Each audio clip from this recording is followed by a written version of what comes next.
नमस्कार, मैं हूं शिव पांडे और आज हम हैं ऐसी जगह पर जहां कुछ समय पहले महाकुंभ हुआ था, जहां पर बड़े बड़े संत, महंत, महात्मा सभी आए हुए थे, जहां पर भागवत कथा से लेकर राम कथा और शिव कथा तक हुई थी। संतों ने बड़ी बड़ी ज्ञान की बातें भी की थी, बहुत सारी ऐसी जानकारी दी थी जो जन सामान्य को नहीं होती है। लेकिन आप सोच रहे होंगे कि आज हम ये बातें क्या कर रहे हैं, तो आपको बता दें कि जिस जगह पर हम बैठे हैं उसी जगह पर बैठकर बड़े बड़े संतों ने, जिन संतों ने ज्ञान की बातें की थी, राम की बातें, कृष्ण की बातें, भागवत की बातें की थी, वही संत आज आपस में एक दूसरे से लड़ते हुए दिखाई दे रहे हैं। और हम बात कर रहे हैं इस समय चर्चा में चल रहे आशुतोष ब्रह्मचारी की, और साथ ही साथ स्वामी रामभद्राचार्य जी, जो कि तुलसी पीठाधीश्वर हैं, जिनकी चर्चाएं काफी होती हैं और उनके विषय में कहा जाता है बहुत ज्ञानी पुरुष है, निश्चित रूप से ज्ञानी है। लेकिन इस समय उनके एक बयान की चर्चा है और बयान ये है कि आशुतोष ब्रह्मचारी उनको कुछ ऐसा कर सकता है जिससे उनको खतरा हो सकता है। अब इस पर जो बातें कही जा रही हैं, इस पर लोगों की अलग अलग टिप्पणियां हैं। यहाँ तक कि जो साधु संत हैं, साधु संतों की अपनी अपनी अलग अलग राय है। तो इसी विषय पर चर्चा करने के लिए हम आए हुए हैं। हमारे साथ में वरिष्ठ पत्रकार शीतला तिवारी जी हैं। इनसे हम इस विषय पर बात करेंगे, समझने की कोशिश करेंगे कि आखिर ये जो बातें कही जा रही हैं, जिस आशुतोष ब्रह्मचारी को पहले बहुत अच्छा कहा जा रहा था, जब वो आरोप लगाए अभिमुक्तेश्वर सरस्वती जी पर, तब वही आशुतोष ब्रह्मचारी ठीक ठाक थे, उनके विषय में कोई ऐसी टिप्पणी नहीं आई। लेकिन अब अचानक से ऐसी टिप्पणी आ रही है कि उनसे जान को भी खतरा हो सकता है, उनसे पीठ को खतरा हो सकता है। तो ये सब बातें क्या हैं, इस विषय को लेकर लोगों की क्या क्या राय है और आने वाले समय में इसको लेकर और क्या चीजें सामने आ सकती हैं, इस विषय में बात करेंगे। तिवारी जी क्या कहते हैं? चूंकि इस समय अगर बात की जाए आशुतोष ब्रह्मचारी की, तो आशुतोष ब्रह्मचारी एक बार फिर चर्चा में आ गए हैं। और जिस तरह से उन्होंने पास्को में मुकदमा दर्ज करवाया था, एफआईआर दर्ज करवाई थी, और स्वामी अभिमुक्तेश्वरानंद को लेकर उन्होंने तरह तरह की बातें की थी कि हमारे पास सबूत हैं, बहुत सारे सबूत हैं, और उनके आश्रम में ऐसा होता वैसा होता। लेकिन इस समय पूरा मामला पलटता हुआ सा दिखाई दे रहा है। आशुतोष ब्रह्मचारी एक बार फिर से इस समय सुर्खियों में बने हुए हैं और कह रहे हैं कि हमारे ऊपर दबाव बनाया गया था, और वो जय मिश्रा का नाम ले रहे हैं। वो जय मिश्रा जो कि स्वामी रामभद्राचार्य के बहुत करीबी भी हैं। तो इस समय कहीं ना कहीं स्वामी रामभद्राचार्य जी पर भी प्रश्न खड़े हो रहे हैं, और स्वामी रामभद्राचार्य जी का भी बयान अब आ रहा है।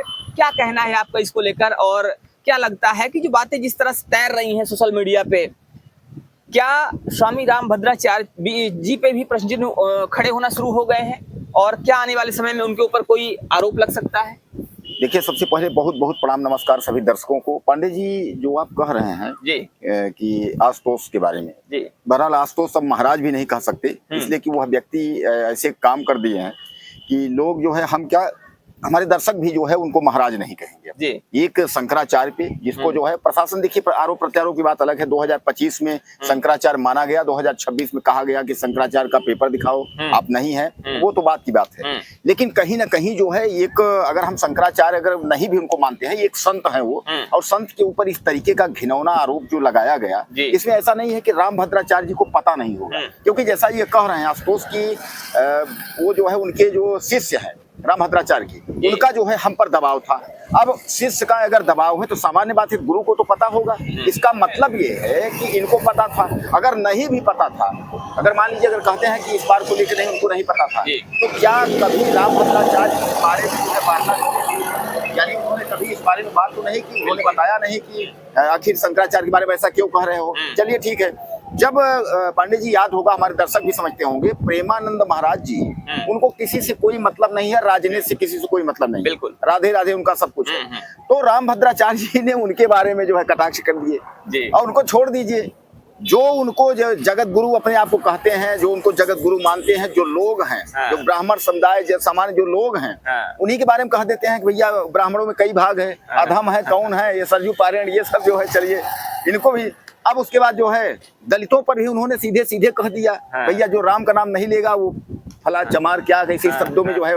तो कहने का तात्पर्य ये है कि रामभद्राचार्य महाराज जी एक ऐसे हैं कि उन्होंने जो बयान दिया है वो हत्या को लेकर के, यह अपने आप में बहुत बड़ा बयान है।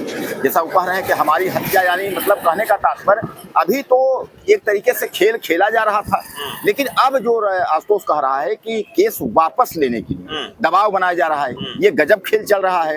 तो यानी कहने का तात्पर्य ये है कि पांडे जी, हमने ये देखा था अभी तक तो कि लोग राजनीति करते हैं कुर्सी पाने के लिए, इस तरीके का चुनाव हारने जीतने के लिए करते हैं, लेकिन संतों में हमने इस तरीके से नहीं देखा है कि संत जो है एक दूसरे पर आरोप प्रत्यारोप लगा करके, और शंकराचार्य जिसको कि आप समझ लीजिए कि उनका हरिहर निंदा सुनई जो कहना, कोई पाप को खास समाना, एक तरीके से इनको ब्रह्मा की मतलब उनको भगवान शिव शंकर की मतलब एक तरीके से दर्जा दी गई है। तो शंकराचार्य के बारे में इस तरीके से टिप्पणी करना या इस तरीके समझ में पांडे जी हमारे तो नहीं है, क्या लगता है आपको? तो निश्चित रूप से शंकराचार्य जी पर टिप्पणी करना ये लोगों को पच पहले भी नहीं रहा था, और अब जब ये बातें सामने आई हुई हैं, जब ये बातें कही जा रही हैं, आशुतोष ब्रह्मचारी जिन्होंने आरोप लगाया था, जिन्होंने बहुत बड़ी बड़ी बातें की थी और उन्होंने कहा था कि हमारे पास पूरे प्रूफ हैं, पूरे सबूत हैं, अब जब वो अपनी बात से पलट गए हैं, अब वो जो कह रहे हैं कि हमारे ऊपर दबाव बनाया गया था। और सबसे बड़ी बात ये है कि एक इस समय व्हाट्सएप चैट भी वायरल हो रही है जो ये कहा जा रहा है कि ये जय मिश्रा की है, और जय मिश्रा उसमें कहते हुए दिखाई दे रहे हैं कि आप केस करो और सबक सिखाओ, इस टाइप की बहुत सारी बातें ऐसे लग रहा है कि उसमें करी गई हैं। तो कहीं ना कहीं अपने आप में बड़ा प्रश्न है कि साधु संत अगर इस तरह के कार्य करेंगे, जब व्यक्ति विरक्त होता है दुनिया से तो कहीं ना कहीं साधु बनता है, और जब गेरुआ वस्त्र पहन लिया, पीला वस्त्र पहन लिया, सफेद वस्त्र धारण कर लिया, दुनिया से मोह माया से मुक्ति की बात कर दिया, लोगों को बड़े बड़े उपदेश दिए, इसी धरती पर आकर, इसी प्रयाग की धरती पर आकर लोगों को बड़ी बड़ी ज्ञान की बातें बताई गई, लेकिन लोगों को इतनी ज्ञान की बातें बताने वाले लोग जब खुद ज्ञान नहीं प्राप्त कर पाए, जब खुद उन्होंने अपने ज्ञान को ठीक करने की कोशिश नहीं की, अपने ज्ञान को कहीं ना कहीं उन्होंने शुद्ध करने की कोशिश नहीं की,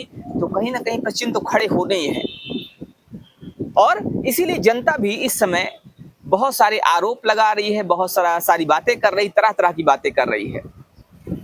तो फिलहाल आने वाले समय में क्या होगा ये देखने वाली बात होगी, लेकिन जिस तरह से ये चीजें इस समय हो रही हैं, कहीं ना कहीं ये सनातन का माखौल उड़ाने वाला है। ये सनातन के संतों की न सिर्फ निंदा का कारण बनेगा, बल्कि कहीं ना कहीं लोगों की आस्था को भी प्रभावित करेगा। वो लोग जो तुलसी पीठाधीश्वर को, वो लोग जो ऐसे संतों को और साथ ही साथ अन्य संत महापुरुषों को देवों की तरह पूजते थे, कहीं ना कहीं उनकी आस्था पर कुठाराघात होगा, कहीं ना कहीं उनकी आस्था प्रभावित होगी। और आने वाले समय में ये भी देखा जा सकता है कि लोग ऐसे संतों से बचते हुए से नजर आएंगे। तो फिलहाल इस पर आपका क्या मानना है, आप भी हमें जरूर बताइएगा।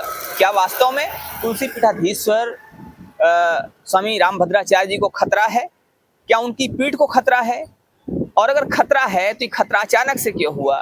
पहले इसकी बात क्यों नहीं की गई? पहले इसकी चर्चा क्यों नहीं की गई? और सबसे बड़ी बात यह है कि तुलसी पीठाधीश्वर स्वामी रामभद्राचार्य ने उस समय कोई भी स्टेटमेंट क्यों नहीं दिया जब सनातन के आधार पर, यानी कि शंकराचार्य पर इतने घिनौने आरोप लगाए गए थे। तो इस पर आपकी जो भी राय हो, आप अपनी राय जरूर दीजिएगा। बने रहिए हमारे साथ खबरों का अपडेट के लिए। मिलते हैं फिर, तब तक के लिए जय हिंद।